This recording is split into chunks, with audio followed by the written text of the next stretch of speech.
Okay, so I just wanted to show a couple of things before I cover this up, because I'm going to put those seats and everything that are sitting over there, those two units in over here, and then this will not be visible or accessible or anything.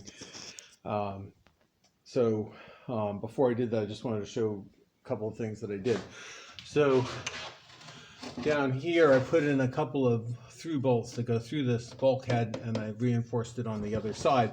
And the idea there is that if I want to add some ballast, like a lead brick, for example, so this one weighs about 25 pounds.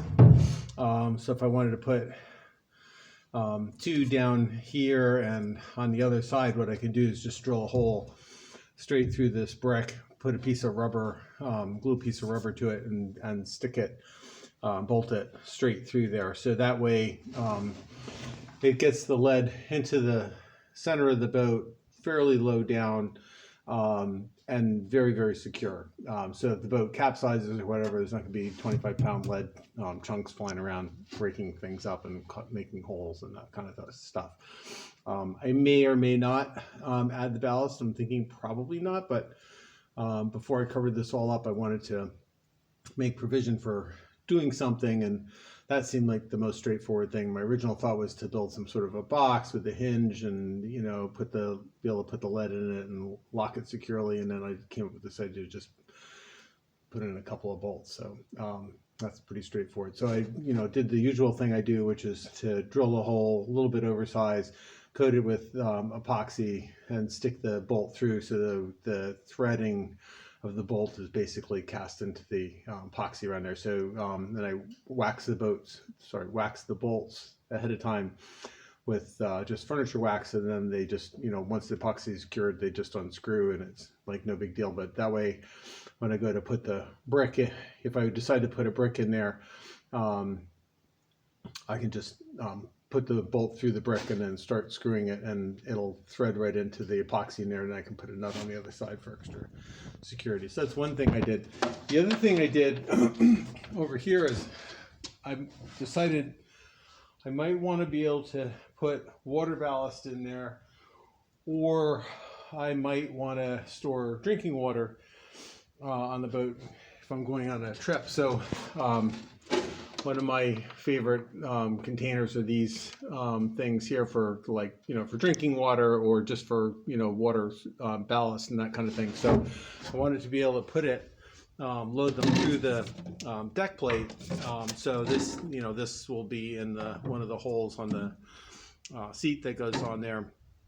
I can put this through there, and then I didn't, when I tack the boat, when it heels over, I didn't want little these whole pile of water bottles sliding around in the bilge or anything. So I wanted to secure them a little bit more. So I put in this extra piece here, so that the water bottles can lay down in there. They can't slide around. I think I can probably put about 40 pounds of water on each side by doing that. And then this guy here, this thing here, comes out. So it just notches into the little slot and hangers there, locks in like that, and then that secures it. So if I want to use the whole space for something else, and I'm not putting drinking water or water ballast or anything in there, I can just take this out, leave it in the bilge or whatever, put stuff on top of it, or if I want to keep stuff from sliding around, I can do that to kind of isolate the compartment. I wanted to do that now because once I covered this all up, there's no way that I could put something in there, or be very, very difficult to put something in there like that later. So I'm going to do that now. Yeah. So so tomorrow the goal is to put these seats in, and then the carbon fiber cloth, that tape that I've ordered, should be in the day after that, and I'll be able to run that around all of these seams on the edges here. So these are all glued, the sheets of plywood are all epoxied and glued to this framework and everything, and glued around the edges, but putting an extra bit of cloth there makes the joint extra strong, and plus it then allows any load that's on the hull. There's a force from on the outside of the hull that's pushing on that. It then allows that to transfer to this whole thing, which distributes it around the whole boat. So the whole thing, once all the stuff is epoxied in on a boat like this, it's just far stronger than a boat that's bolted together or screwed together or anything like that, because essentially the whole entire thing becomes one structure. Everything's all bonded together, which allows you to make it lighter at the same time as making it much stronger. And then plus it's never going to rot or anything like that. At least certainly not in my lifetime. So yeah, that's where we're at.